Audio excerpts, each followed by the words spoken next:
নমস্কাৰ এই মুহূৰ্তত আহি পৰিছে ৰাজ্যখনৰ বাবে সন্ধিয়াৰ কেইবাটাও বিগ ব্ৰেকিং নিউজ। আজি হৈছে 2 আগষ্ট। অসমৰ লগতে ভাৰতৰ বিভিন্ন প্ৰান্তৰ পৰা সন্ধিয়াৰ কেইবাটাও খবৰ যুগুতোৱা হৈছে। এনে ধৰণৰ খবৰসমূহ চাই থাকিবৰ কাৰণে চেনেলটো ছাবস্ক্ৰাইব কৰি ভিডিঅ'টো শেষলৈকে চাই থাকিব। আমি জনাই আছো এই মুহূৰ্তত এটা গুৰুত্বপূৰ্ণ খবৰ। ৰাজ্যৰ প্ৰতিখন চৰকাৰী হস্পিটেলত বৃদ্ধি পাইছে চিকিৎসা সেৱাৰ মাচুল। খাটি খোৱা জনতাৰ মূৰত এবাৰ চৰকাৰৰ ৰামটাঙোন। ৰাজহ সংগ্ৰহৰ বাবে দৰিদ্ৰ মধ্যবিত্তক টাৰ্গেট কৰিছে হিমন্ত বিশ্ব শৰ্মা চৰকাৰে। এতিয়াৰ পৰা ব্যয়বহুল হৈছে চৰকাৰী চিকিৎসা সেৱাৰ মাচুল। 20% মাচুল বৃদ্ধিৰ লক্ষ্য লোৱা স্বাস্থ্য বিভাগত 100ৰ পৰা 200% পৰীক্ষাৰ মাচুল বৃদ্ধি কৰা হৈছে। জীৱনদায়িনী ঔষধৰ মূল্য বৃদ্ধিৰ পিছত এইবাৰ চৰকাৰী চিকিৎসা সেৱাৰ মাচুল বৃদ্ধি পাইছে। ৰাজ্যৰ প্ৰতিখন চৰকাৰী হস্পিটেলত বৃদ্ধি পাইছে চিকিৎসা সেৱাৰ মাচুল। বৃদ্ধি পালে ৰোগীৰ পঞ্জীয়ন মাচুলকে ধৰি ৰোগ পৰীক্ষাৰ মাচুল কম। জিএমচিএইচত 150%ৰ পৰা 200% পৰ্যন্ত মাচুল বৃদ্ধি পাইছে। সাধাৰণ জনতাৰ মূৰত এবাৰ চৰকাৰে ৰামটাঙোন খুদাইছে। জিএমচিএইচত বিভিন্ন ৰোগৰ 107টাকৈ বায়'কেমিকেল টেষ্টৰ মাচুল বৃদ্ধি পাইছে। ৰোগভেদে পৰীক্ষাৰ মাচুল সৰ্বাধিক 150% বৃদ্ধি পাইছে। এতিয়াৰে পৰা মধুমেহ, বৃক্ক, যকৃত, ৰক্তহীনতা, প্ৰস্ৰাৱজনিত সমস্যাত ভুগি থাকি ৰোগীৰ বাবেও ব্যয়বহুল হৈ পৰিব চৰকাৰী চিকিৎসালয়। ইয়াকে লৈ হাহাকাৰ কৰিছে ৰোগীয়ে। মূৰে কপালে হাত দিছে এইবাৰ দৰিদ্ৰ জনতাই।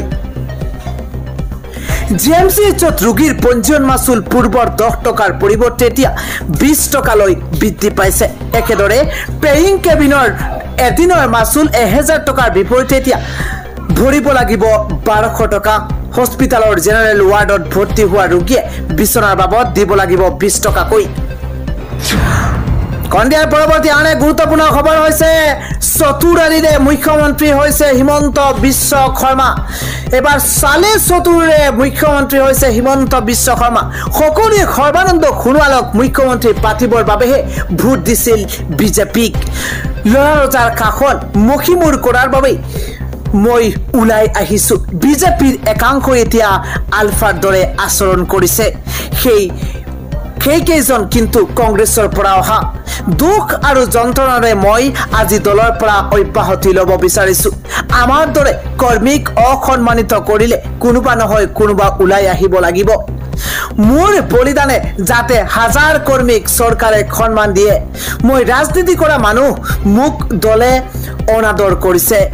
বিজেপি এৰি কংগ্ৰেছলৈ যাব ওলোৱা অশোক শৰ্মাই এইদৰে এটাৰ পিছত আন এটা বিস্ফোৰক মন্তব্য কৰিছে।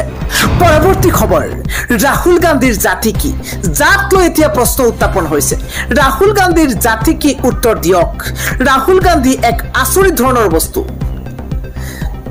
কিন্তু নিজৰ জাতিৰ কথা নকয় ৰাহুল গান্ধীয়ে। জাতিগত লোকপ্ৰিয় হবলৈ হলে নিজৰ জাতি কি সেয়া কব লাগিব ৰাহুল গান্ধীয়ে। ৰাহুল গান্ধীৰ বিৰুদ্ধে মহা বিস্ফোৰক মন্তব্য কৰিছে মুখ্যমন্ত্ৰী হিমন্ত বিশ্ব শৰ্মাই। আজিৰ সন্ধিয়াৰ পৰৱৰ্তী খবৰ, ৱায়নাডৰ ভয়ংকৰ ভূমিস্খলনত দিনক দিনে মৃতকৰ সংখ্যা বৃদ্ধি পাইছে। 308 গৰাকীলৈ বৃদ্ধি পাইছে ৱায়নাডৰ ভয়ংকৰ ভূমিস্খলনত পতিত হোৱা মৃতকৰ সংখ্যা। ৱায়নাডৰ বিধ্বংসী ভূমিস্খলনত কৰুণ পৰিণতি। 300 গৰাকীৰ ওপৰলৈ বৃদ্ধি পাইছে মৃতকৰ সংখ্যা। প্ৰতিদিনেই উদ্ধাৰ হৈছে এটাৰ পিছত আনটো মৃতদেহ। 308 গৰাকীলৈ বৃদ্ধি পাইছে ভূমিস্খলনত মৃত্যু হোৱা লোকৰ সংখ্যা। 40টাকৈ উদ্ধাৰ অভিযানকাৰী দলে ৱায়নাডত চলাইছে মাৰাথন অভিযান। এতিয়াও ভূমিস্খলনত সন্তানহীন হৈ পৰিছে 240 গৰাকীৰো অধিক লোক। 308 গৰাকী মৃতকৰ ভিতৰত আছে 29টাকৈ শিশু। পৰৱৰ্তী খবৰ, আজি ইডিয়ে জেৰা চলাব কংগ্ৰেছৰ যুৱৰাজ ৰাহুল গান্ধীক। আজি ইডিৰ জেৰাৰ সন্মুখীন হ'ব কংগ্ৰেছৰ যুৱৰাজ ৰাহুল গান্ধী। ৰাহুল গান্ধীৰ বিৰুদ্ধে প্ৰতিশোধ পৰায়ণ হৈ উঠিছে মোদী চৰকাৰ। ৰাহুল গান্ধীৰ বিৰুদ্ধে প্ৰতিশোধ ল'ব এইবাৰ মোদীয়ে। লোকসভাত ৰাহুলৰ ভাষণৰ পাছতেই এই তৎপৰতা। লোকসভাত ৰাহুলৰ বাহনৰ পিছতে তৎপৰতা দেখিবলৈ পোৱা গৈছে সামাজিক মাধ্যম যোগে এই দাবী স্বয়ং ৰাহুল গান্ধীৰ লোকসভাত চক্ৰবিহু বাহনৰ পাছতে এই তৎপৰতা ইডিৰ সূত্ৰৰ পৰা ৰাহুল গান্ধীয়ে এই তথ্য লাভ কৰাৰ দাবী সামাজিক মাধ্যমত ৰাহুলৰ এই দাবীৰ পাছতে উত্তাল হৈ পৰিছে দেশৰ ৰাজনীতি আজিৰ খণ্ডৰ পৰৱৰ্তী খবৰ হাহাকাৰ পৰিস্থিতিৰ এতিয়া সূচনা হৈছে শ পৰিয়ালক এফালৰ পৰা উচ্ছেদ অভিযান চলোৱা হৈছে বেদখলকাৰীৰ বিৰুদ্ধে পুনৰ কঠোৰ হৈ পৰিছে প্ৰশাসন শ পৰিয়ালক উচ্ছেদ কৰিছে প্ৰশাসনে চৰকাৰী ভূমিত বাস কৰা বেদখলকাৰীৰ ঘৰত চলিছে এতিয়া প্ৰশাসনৰ বুলডোজাৰ 307টা পৰিয়ালক উচ্ছেদ কৰিব এতিয়া প্ৰশাসনে উচ্ছেদিতৰ পৰিয়ালৰ মাজত এতিয়া হাহাকাৰ পৰিৱেশৰ সূচনা হৈছে বিলাসীপাৰাৰ চিৰাকুটাত প্ৰশাসনে চলাইছে বৃহৎ উচ্ছেদ অভিযান আৰক্ষী অৰ্ধসামৰিক বাহিনীৰ সহযোগত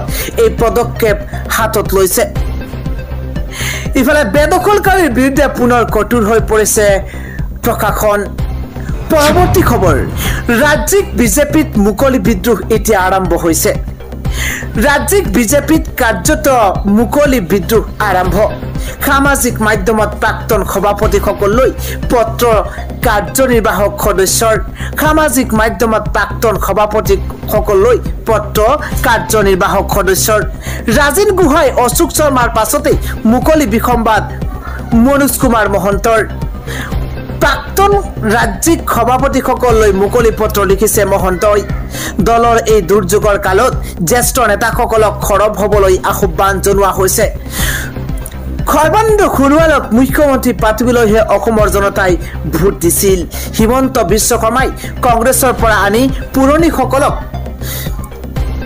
সেৰাই সকলোকে প্ৰতিষ্ঠা কৰিছে ৰাজ্যত এতিয়া ক্ষমতাৰ অপপ্ৰয়োগৰে দলীয় সংবিধান পৰম্পৰা খৰ্ব কৰা হৈছে দলৰ এই দুৰ্যোগৰ সময়তে আপোনালোকৰ দৰে প্ৰাক্তন সভাপতিসকল ক'ত কাৰ ভয়ত আপোনালোকে চকুমুদা কুলিৰ ভাৱত অৱতীৰ্ণ হৈছে কাৰ ভয়ত আপোনালোকে চকুমুদা কুলিৰ ভাৱত অৱতীৰ্ণ হৈছে দলক প্ৰতিষ্ঠা কৰা গাঁঠিৰ ধন ভাঙি সংগঠন কৰাসকল আজি উপেক্ষিত ৰাজীন গোহাঁইৰ স্থানত দীপ্তিৰঞ্জন শৰ্মাৰ পৰিৱৰ্তে সুৰেশ বৰাক কিয় প্ৰাৰ্থিত্ব দিয়া হ'ল সময় শেষ নহওঁতেই অহা দেওবাৰে আপোনালোক মিলিত হৈ খহনীয়া ৰোধ কৰক নাৰায়ণ বৰকটকী ৰঞ্জিত দত্ত সিদ্ধাৰ্থ ভট্টাচাৰ্য সোণোৱাল আদিক সম্বোধন কৰি এই পত্ৰ মহন্তৰ 8জনকৈ প্ৰাক্তন সভাপতি এজন ব্যক্তিক ৰাজধৰ্ম পালনৰ বাবে বাধ্য কৰিব নোৱাৰিলে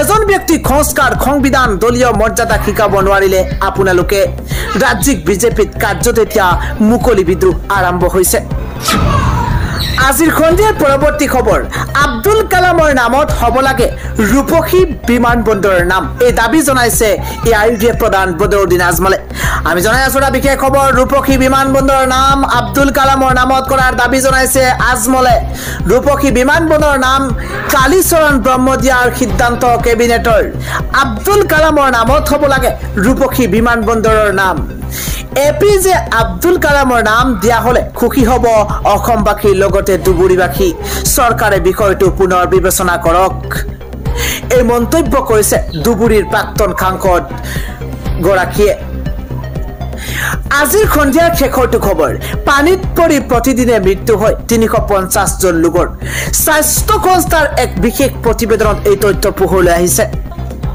যোৱা 25 জুলাই বিশ্ব ডুব যোৱা প্ৰতিৰোধ দিৱস উপলক্ষে বিশ্ব স্বাস্থ্য সংস্থাই সজাগতা সৃষ্টিৰ উদ্দেশ্যে এই প্ৰতিবেদন প্ৰকাশ কৰে বিশ্ব স্বাস্থ্য সংস্থাৰ দক্ষিণ পূব এছিয়াৰ আঞ্চলিক সঞ্চালক সামাই ওয়াজেদে এই তথ্য প্ৰকাশ কৰিছে সমীক্ষাত প্ৰকাশ পোৱা তথ্য অনুসৰি বিশ্বত প্ৰতি ঘণ্টাত 26 গৰাকীকৈ ব্যক্তি পানীত ডুবি মৃত্যু হোৱাৰ তথ্য পোহৰলৈ আহিছে পানীত ডুবি দিনে মৃত্যু হৈছে 350 জনকৈ লোকৰ পানীত ডুবাৰ ফলত সমগ্ৰ বিশ্বত বছৰি 2,63,000 লোকৰ মৃত্যু হয়